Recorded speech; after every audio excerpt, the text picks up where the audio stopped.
Prajamitra news TV ఛానల్కి స్వాగతం. ఈరోజు వార్తల్లోని ముఖ్యాంశాలు. కడప జిల్లా చింతకొమ్మదిన్నె మండలం పరిధిలోని బైనపల్లె గ్రామంలో వెలసిన పోతులూరి వీరబ్రహ్మేంద్ర స్వామి ఆలయం నందు 332 జీవ సమాధి ఆరాధన సందర్భంగా ఆలయ కమిటీ అధ్యక్షులు చిట్టెం రామచంద్రయ్య, సభ్యులు చిరమలచెట్టి సుబ్బరాయుడు తదితరుల ఆధ్వర్యంలో బుధవారం రాత్రి గ్రామోత్సవాన్ని ఘనంగా నిర్వహించారు. భక్తాదులకు అన్నదాన కార్యక్రమాన్ని ఏర్పాటు చేశారు. ఈ సందర్భంగా ప్రదర్శించిన చెక్కభజన కార్యక్రమం చూరెప్పర్లను ఎంతగానో ఆకట్టుకుంది.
నిర్వాహకులు చిట్టెం రామచంద్రయ్య, చిరమలచెట్టి సుబ్బరాయుడు ఈ సందర్భంగా మీడియాతో మాట్లాడుతూ 30 సంవత్సరాల నుంచి గుడి కట్టినాడు.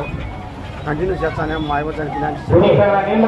సంవత్సరం కంటిన్యూ చేస్తాను. నేను ఇప్పుడు ఎన్ని నెలల తర్వాత చేస్తాను? ఈరోజు కంచి నుంచి 8 సంవత్సరాల గ్యాప్ వచ్చింది. 8 సంవత్సరాల తర్వాత మళ్ళీ ఈరోజు గ్రామోత్సవము, చెక్క భజన, అభిషేకం. నైట్ వచ్చి 7 నుంచి అన్నదాన కార్యక్రమం. 1000 నుంచి 1500 మందికి. నీ పేరు చెప్పు. అనంతరం సుబ్బరాయుడు ఊరేగింపు ఇప్పుడు స్టార్ట్ అవుతుంది. 9 నుంచి 4:30, 5 వరకు స్వామివారి ఊరేగింపు. ఎక్కడ? బైనపల్లె, బుగ్లెట్పల్లి. రామచంద్రయ్య,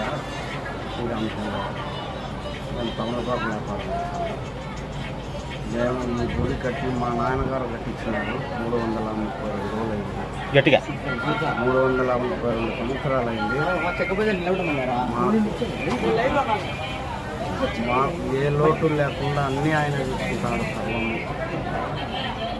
ఆయన నమ్మిన వాళ్ళు ఎవరు చెడిపోడు.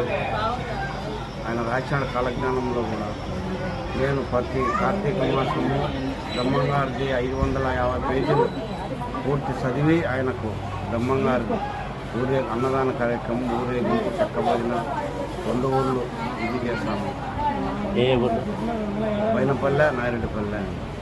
ఆయన నమ్ముకునేది ఎవరు చెడిపోదు. కాలజ్ఞానంలో రాసిన నా భక్తులకు ఏ ప్రళయాల్లో అంత నేరవన్నా, నా భక్తులకు ఏ ప్రళయాలు అంత నేరవన్నా, సముద్రాలు కూడా డౌట్ లేదు. ఓకే, మరిన్ని వీడియోల కోసం ఛానల్ను సబ్స్క్రైబ్ చేయండి.